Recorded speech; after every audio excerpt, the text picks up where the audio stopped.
ये क्या बीच में एक संडे आया और सर्दी आ गई। थोड़ा देखें, फील हो रहा है कि सर्दी आ गई हुई।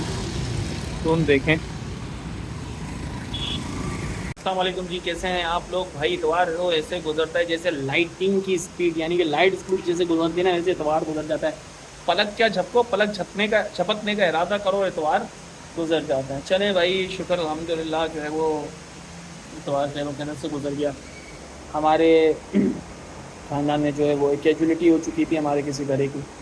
फिर काफ़ी सारे ख़ानदान के लोग आए हुए थे और मेरा एतवार बहुत ही ज़्यादा तकलीफ़ में गुजरा। मेरे सर में बहुत शदीद दर्द था और एतवार को पता नहीं क्या सर का दर्द जो है पैकेज करवा के आता है, तो सर का दर्द हमें मिलता है एतवार के दिन। बहरहाल शुक्र अल्हम्दुलिल्लाह, हर हाल में अल्लाह का शुक्र है। और महफ़िल मिलाद की वीडियो जो है वो मैंने चढ़ा दी, आप लोग देख सकते हैं। माशाल्लाह अल्लाह का शुक्र है, बहुत अच्छी महफ़िल मिलाद हुई। अच्छा भाई, सुबह सुबह हम लोग निकले तो भाई कराची का सबसे फेवरेट मौसम मुझे नज़र देखने को मिला, वो था सर्दी का। यार ऐसी ज़बरदस्त धुंध थी। अब धुंध इतनी प्यारी लग रही थी, इतनी प्यारी लग रही थी, मैं थोड़ा बहुत उसका वीडियो रिकॉर्ड की, लेकिन मम्मी मना करती कि रोड पर मोबाइल नहीं लेकर निकला करो। बहरहाल बहुत अच्छा लग रहा था। सुबह ठंड थी, लेकिन शाम में जो है वो दोपहर में जो है वो गर्मी होगी, क्योंकि ये थोड़ा था, यानी कि वो ऊँस पड़ रही थी, तो इस ऊँस की वजह से जो है वो दोपहर में गर्मी होगी और सुबह और रात को ठंड होगी थोड़ा बहुत। उसके बाद इंशाल्लाह प्रॉपर ठंड स्टार्ट हो जाएगी, अल्लाह का शुक्र है। देखें, फिर से कराची की हम सैंडविच बन गई ना। सुबह ठंड थी, दोपहर में ऐसी गर्मी थी कि पसीना आ रहा था। और इस वक्त शाम के कोई 6:30 भी नहीं बजे और ठंड होना स्टार्ट हो गई है। और ठंड ऐसी कि चुभ रही है, तो हल्की हल्की ठंड होना स्टार्ट हो गई है। दोपहर में लिटरली मुझे पसीने आ रहे थे और सुबह फिर ठंड थी, तो हम लोग बन गए दोबारा सैंडविच। तो ये ख़तरनाक मौसम होता है ख़ासतौर पर बच्चों के बारे से। इसमें ऊँस पड़ रही है, तो ऊँस सुबह सुबह अगर आप उठते हैं और आपको ऊँस मिलती है और फोग मिलती है, तो मास्क का इस्तेमाल करें। अदरवाइज़ वो फोग धुआं होता है और आपके जिस्म के अंदर जाता है, तो आपको लंग्स के प्रॉब्लम्स हो सकते हैं और थ्रोट के इश्यूज आ जाते हैं। दूसरा ये कि अपना ये ठंडा गर्म मौसम जब होता है तो जिस्म के टेम्परेचर में जो फ़र्क आता है उसकी वजह से आपको फ़ीवर वगैरह हो सकता है और बॉडी एक हो सकता है। इसके अलावा ऐसे मौसम में डेंगू बहुत ज़्यादा उठता है, तो वो लेकिन साथ साथ सर्दियों की सौगात जैसे शकरकंदी, मूंगफली एक्सेट्रा, अंजीर वगैरह, तो हम कोशिश करेंगे ये सारी चीज़ें भी आप लोगों को शेयर करेंगे खाते हुए। कर रहे हो? हाँ, जमनी जगह में क्या?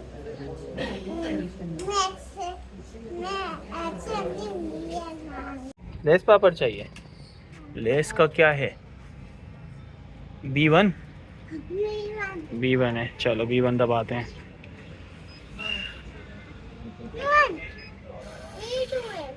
पैसे वापस आ गए? नहीं दे रहे सब सोएबा, क्यों नहीं दे रहा? Let me check.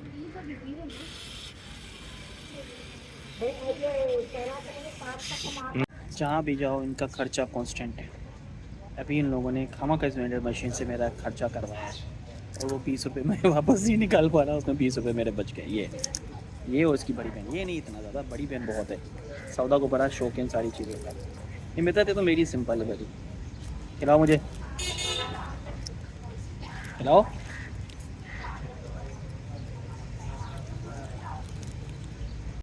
तो जी हम घर आ चुके हैं और भी करेंगे हम लोग नाश्ता। हम लोग गए थे ज़रा बच्चों का रेगुलर चेकअप करवाने के लिए और अब नाश्ता करेंगे। भूख लगी है यार, मेरे को भी है। और मेरे को अपने असली उसमें आ चुकी है ढंग में, कपड़े वपड़े से सूट नहीं करते। क्यों भाई, क्यों उतारी आपने शलवार, ट्राउज़र क्यों उतारा? अपना चड्डी पहन के बैठ गई, ट्राउज़र उतार, बदमाश। ये अपना एक रिकॉर्ड साहिब का कुछ दिन पहले एक रिकॉर्ड बना है। अब ये समझ रहा है कि मैं सबके साथ वो हरकत कर सकता हूँ। ये बहुत ज़बान चलाने लग गया है, तो कुछ नया रिकॉर्ड किया है, इस रिकॉर्ड कायम किया, तो अब ये समझ रहा है कि मैं सबकी बैंड बजा सकता हूँ। तो बाहर ये मेरे साथ जिस दिन करेगा ना, आप आके साथ उल्टे सीधे जवाब दे देता है आपा को, उसको मैं सीधा करता हूँ। अभी हुज़ैफ़ा मेरा भाई है, ठीक है भैया। तो नहीं भाई, अरीब मेरा भाई है दोनों, और इनके पेपर होने वाले 12 तारीख से। माशाल्लाह तैयारी बड़ी ज़बरदस्त है दोनों की, अल्लाह का करम है, बेहतरीन तैयारी है। जब भी हम लोग रिलैक्स होकर अभी थोड़ी देर पहले थोड़ी देर में चाय पियेंगे, तो उसके बाद इनका रिवीजन, बस रिवीजन करवाना है। अभी ऐसा सिस्टम है कि अगर ये ना भी आए तो माशाल्लाह इनको बहुत अच्छा आता है हर चीज़। और साहिब को मैं सीधा करता हूँ।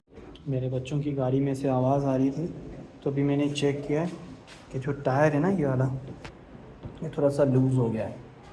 बाकी वो कोई मसला नहीं। मुझे लग रहा था कि टायर टायर का एक्सल है ना जो कि मशीन से निकल चुका है, लेकिन नहीं।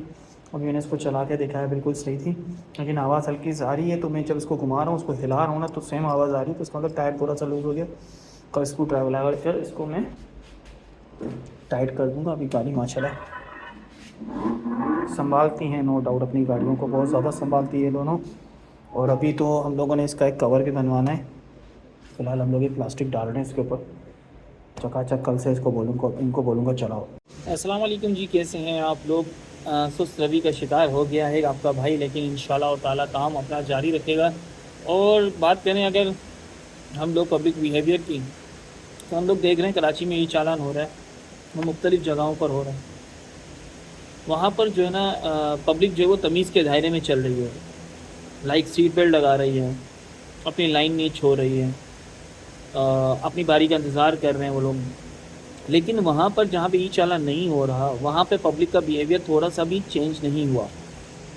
होना ये चाहिए कि वो पब्लिक जो लसबेला चौक से गुजर रही है, ऑब्वियसली वो शाहरा फैसल से भी गुजर रही होगी, कोई ना कोई तो गुजर रहा होगा उसमें से। ऑब्वियसली वो तिब्बत सेंटर से भी गुजर रही होगी, और ऑब्वियसली वो यूनिवर्सिटी रोड वगैरह से भी गुजर रही होगी। लेकिन जब आपको शाहरा फैसल पे चालान का डर है और वहाँ पर आप लाइन पे गाड़ी चला रहे हैं, सीट बेल्ट लगा कर चला रहे हैं, अपनी बारी का इंतज़ार कर रहे हैं, तो आपको लसबेला चौक पर, सोल्जर बाज़ार पर, गुरुम मंदिर पर क्या मौत आ रही है इस तरह से गाड़ी चलाने में। यही मसला है हमारी आवाम का कि वो नहीं समझते ये चीज़। जब तक डंडा, आप देखो शाहरा फैसल में डंडा लगा हुआ है आपके ऊपर, तो आप सीधे चल रहे हैं। लेकिन जहाँ पर डंडा नहीं है, वहाँ पर जो है वो आप वही हरकतें करते हैं, वही हरकतें आपकी हैं, और पब्लिक उससे जो है वो डिस्टर्ब हो रही है। तो ये आप लोग जो कह रहे हैं, आवाम जो कह रही है यार हम पर जुल्म हो रहा है, हमारे साथ ये गलत हो रहा है, ई चालान का सिस्टम XYZ, तो भाई आप ये तो देखें ना कि आपने क्या सुधराव आया। आपने कोई सुधराव नहीं आया। सिर्फ उस जगह पर जहाँ पर डंडा मौजूद है वहाँ पर आप पर सुधराव आया है, बाकी किसी एरिया में आपके ऊपर सुधराव नहीं आ रहा। बेल बज चुकी है, इस पर थोड़ी देर के बाद दोबारा बात करेंगे। अभी मैं जा रहा हूँ क्लास में।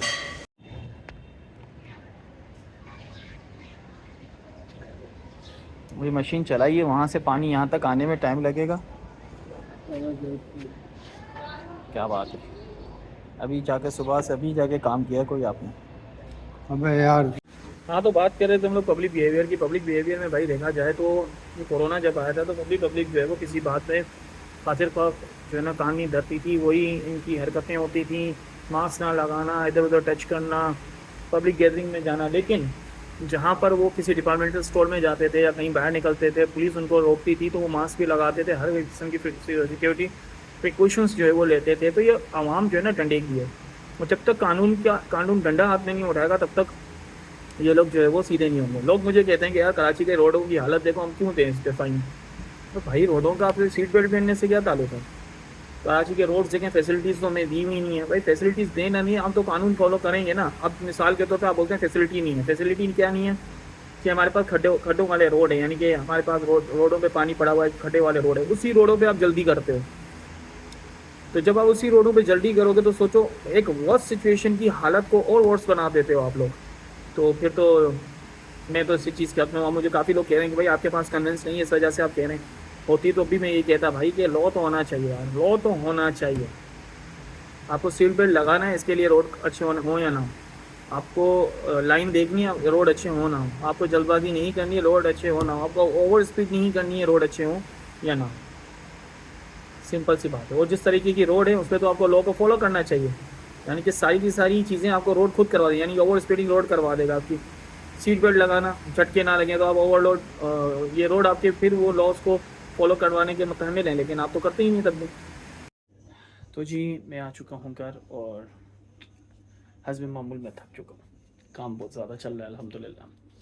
तो जी सर्दियों का मौसम आ रहा है, और म्यूज़िक की वाइब्स के हवाले से अगर हम लोग बात करें, तो आजकल की जनरेशन जो है वो काविश को बहुत ज़्यादा फॉलो कर रही है। काविश भाई, जब आप अंडे में थे ना, तब से हम लोग काविश को सुन रहे हैं। तो बड़ा अंडररेटेड था वो, क्योंकि उस टाइम पे पॉप ज़्यादा चलता था। और काविश का अगर आप स्टाइल देखें तो वो फ्यूजन है, यानी कि वो खुद क्लासिकल स्टाइल से गाता है गाना, लेकिन इसका जो म्यूज़िक होता है ना पॉप होता है, तो ये फ्यूजन बनता है एक। तो इस वजह से उसको उस टाइम पर पजीराई सिर्फ उनसे मिली जो कि प्रोड्यूसर्स थे, यानी कि जिनको जो म्यूज़िक का पता था। पब्लिक ने इतनी पजीराई उनको नहीं दी थी। फिर काविश को क्योंकि प्रोड्यूस तो कर रहे थे वो म्यूज़िक, काविश बड़े अच्छे तरीके से लोगों को इनक्रेज कर रहे थे। लेकिन खुद के एल्बम्स जो है वो उनके बहुत कम स्लो आना स्टार्ट हुए थे गाने उनके, जिसमें से तेरे प्यार में बहुत ज़बरदस्त सॉन्ग है। फिर उसके बाद काबिश जो है वो कोको स्टूडियो में दिखे और उनका एक हेयर स्टाइल जो थे बड़े बाल, तो वहाँ से वो हाईलाइट हिट हुए और हम लोगों ने बोला यार इतना चेंज हो गया काबिश, यानी कि ख़ुद वो क्या नाम है, मैं नाम भूल जाता हूँ यार उसका। खैर उसके बाद उन्होंने गाना गाया निंदिया रे, तब भी उनको इतनी पजीरा ही नहीं मिली, गाना बहुत ज़बरदस्त है। फिर उसके बाद उन्होंने गाया फासले, ठीक है। फिर फासले के बाद उन्होंने गाया ओ यारा, तो फासले से वो जो उठा तो सारे उसके गाने मशहूर हो गए और ये सारे सर्दियों की वाइब्स के गाने, स्लो गाने हैं, बहुत अच्छे गाने हैं। लेकिन अगर आपको सर्दियों की वाइब्स के हवाले से काविश अगर आपको पसंद है, अगर आपको काविश के गानों के अलावा साथ ही किसी और टेस्ट पे चाहिए, तो आप स्ट्रिंग्स का तितलियाँ सुने, वो बहुत ही आउट क्लास सॉन्ग है। ये भी कोक स्टूडियो का अंडररेटेड सॉन्ग है। जैसे धानी है, जैसे सरकी पहाड़ है, जैसे दूर है, वैसा नहीं है। ये तितलियाँ सॉन्ग है, लेकिन अगर आप शायरी सुने उसकी तो वो आपको बड़ी वाइब्स देंगे इंशाल्लाह। तो बहुत ज़बरदस्त सॉन्ग है तितलियाँ, आप ज़रूर सुने, मैं रिकमेंड करूँगा आप लोगों को। अभी फ़िलहाल जो है वो खाने का टाइम हो चुका है और दिन का अख्ताम भी होता है यहाँ पे, तो हम कोशिश करते हैं व्लॉग को ख़त्म करने की। यहाँ पे 2-2 दिन के व्लॉग मिक्स होकर आपके पास आने, लेकिन आ तो रहे ना भाई, तो ऐसे प्यार देते रहें, ऐसे ही मोहब्बत करते रहें और इंशाल्लाह ताला हम कुछ भी यूनिकनेस होगी वो ज़रूर आपको दिखाएंगे अपने व्लॉग्स में। अल्लाह हाफ़िज़। अभी भाई हम लोग चाय का हमारा इंतज़ाम है, लेकिन सैयद भाई जो है वो बहुत पढ़ाई में मशगूल है और ये दोनों भी पढ़ाई में मशगूल हैं। गो के चाय पी रहे हैं साथ में, लेकिन दोनों पढ़ाई में मशगूल हैं, ये दोनों ही। ठीक है, तो भाई चाय पीने से कोई मना नहीं है, आप चाय पिएँ बिल्कुल और पढ़ाई भी करें साथ साथ, हमने कभी मना नहीं किया आपको। और मैं इससे पूछना चाहूँगा, ये दोनों ई चालान के ख़िलाफ़ हैं और मैं ई चालान के हक़ में। माहौल में धुंध है, पता नहीं कैमरे में धुंध क्यों नहीं दिखती यार, लेकिन धुंध है अगर हम देखें तो। ये मुझे फ़ील हो रही है धुंध और थोड़ी बहुत ठंड भी आ रही है, लेकिन ये ठंड बड़ी ख़तरनाक होती है क्योंकि उसमें शबनम होती है और शबनम जो है वो धुएँ के साथ मिलकर स्मोक बनाती है, जो कि हमारे गले के लिए ख़तरनाक। और कराची में हर जगह कंस्ट्रक्शन का काम चल रहा है, तो ये तो वैसे ही हमारे लिए नासूर बन चुका है।